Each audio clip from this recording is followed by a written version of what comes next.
Ladies and gentlemen, let me tell you something. One thing I've learned in life, in relationships, in love, is this: when you stop contacting a man, something powerful happens. I'm not talking about playing games. I'm not talking about manipulation. I'm talking about knowing your worth and having the strength to step back. Silence creates space for reflection and reveals true intentions, and that space can completely change the direction of a relationship. When communication suddenly stops, it interrupts routine. Most people get comfortable with consistency. A daily text, a regular call, quick replies, constant availability. These things create a rhythm. When that rhythm is broken, attention shifts immediately. The mind notices patterns, and when a pattern disappears, it demands explanation. In that silence, reflection begins. He starts replaying conversations.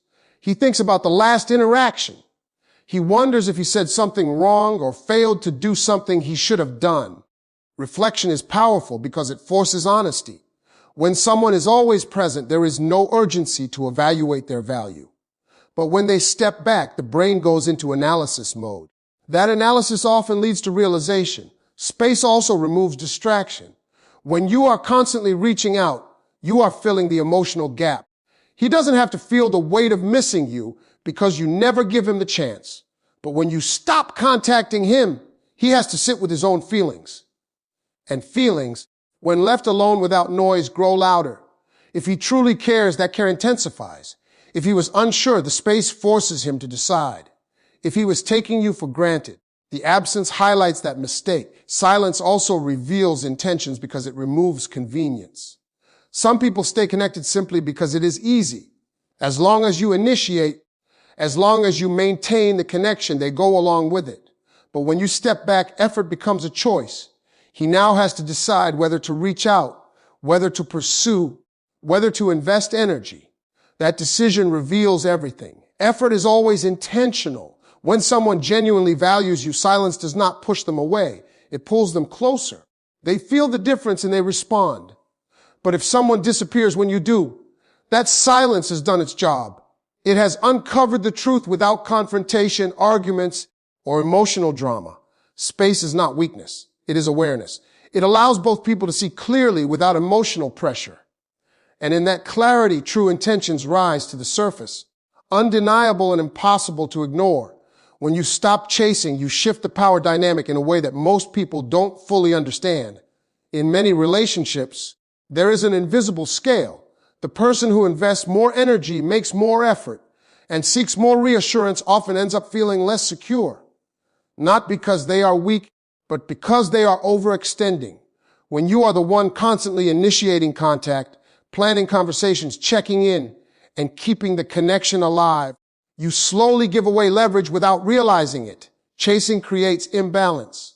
The more you pursue, the more the other person relaxes. They begin to expect your effort. Your calls become predictable. Your texts become guaranteed. There is no mystery, no urgency, no challenge. Human nature responds to value, and value increases when something is not constantly handed over. When attention is automatic, it loses weight. But when attention must be earned, it gains significance. The moment you stop chasing, everything adjusts. The dynamic changes because the flow of energy changes. Instead of pouring outward, you redirect it inward. You stop trying to convince someone of your worth and start reinforcing it within yourself. That shift alone alters how you carry yourself. Confidence grows quietly. You become less anxious about responses, less focused on timelines, less worried about what he is thinking. That calm energy is powerful. When you stop chasing, he notices the difference. Even if he doesn't say it immediately, he feels it. The constant validation he was receiving is no longer there. The easy access to your time and attention is no longer guaranteed. That absence forces him to make a decision. Does he step forward or does he stay still? And in that decision, his true level of interest becomes clear. Power in a relationship is not about control, it is about balance. When both people invest equally, there is harmony. But when one person overinvests, the balance tips. By stepping back, you are not playing games. You are restoring equilibrium. You are allowing space for mutual effort. If he values the connection, he will rise to meet you. He will initiate. He will pursue. He will show consistency. And if he doesn't, the shift still benefits you, because now you are no longer exhausting yourself trying to hold something together alone. You regain emotional stability. You protect your peace. You learn that your presence is a privilege, not a guarantee. The real power comes from knowing you can walk away from overfunctioning and choose self-respect instead.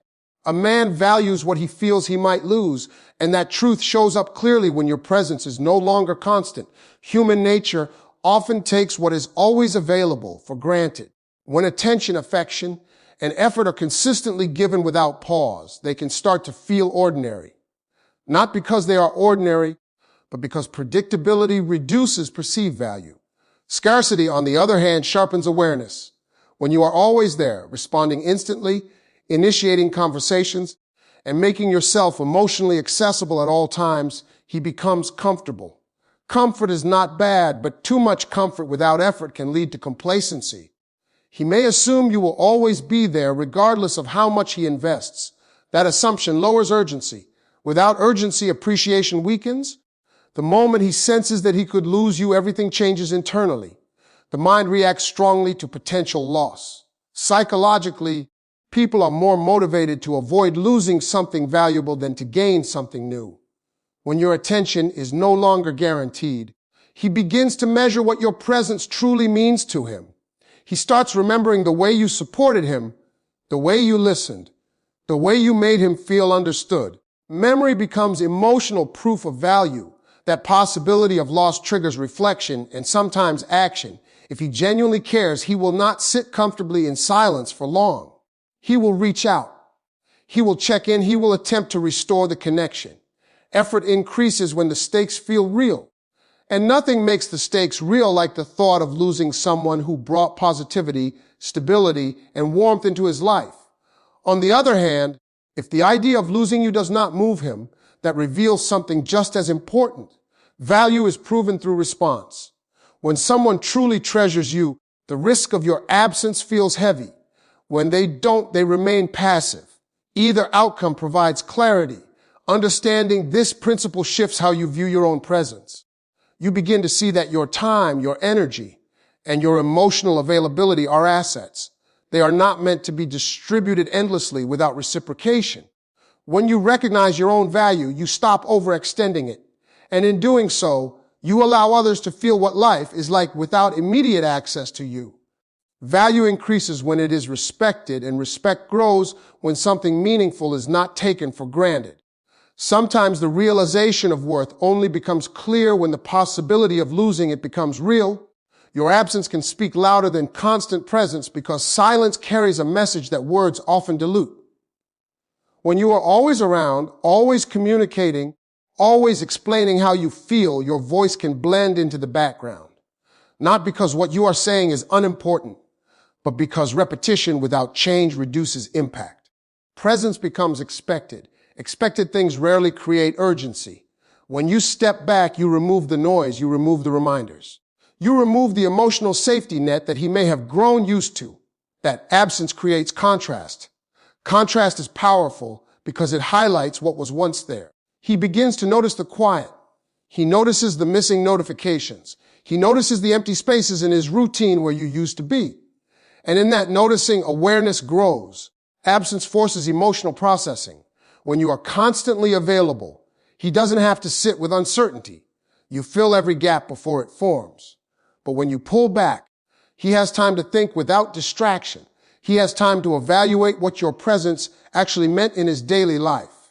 That evaluation often carries more weight than any conversation about feelings ever could. Silence also protects your dignity. Instead of arguing for attention or repeatedly asking where you stand, you allow your actions to communicate self-respect.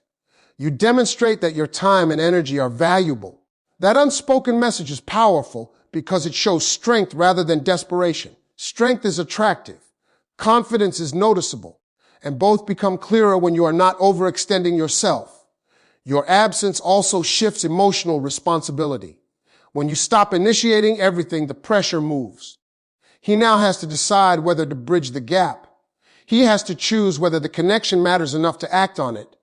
That choice reveals truth more honestly than promises ever will. Words are easy. Effort requires intention. Sometimes absence reignites appreciation. Sometimes it exposes indifference. Either way, it clarifies reality. And clarity is always better than confusion. When you are not constantly present, your value is no longer assumed, it is measured. The space you create becomes a mirror, reflecting how much he truly cares. In the end, silence is not empty. It carries meaning. It communicates boundary. It expresses confidence. And often, it speaks with a volume that constant presence never could.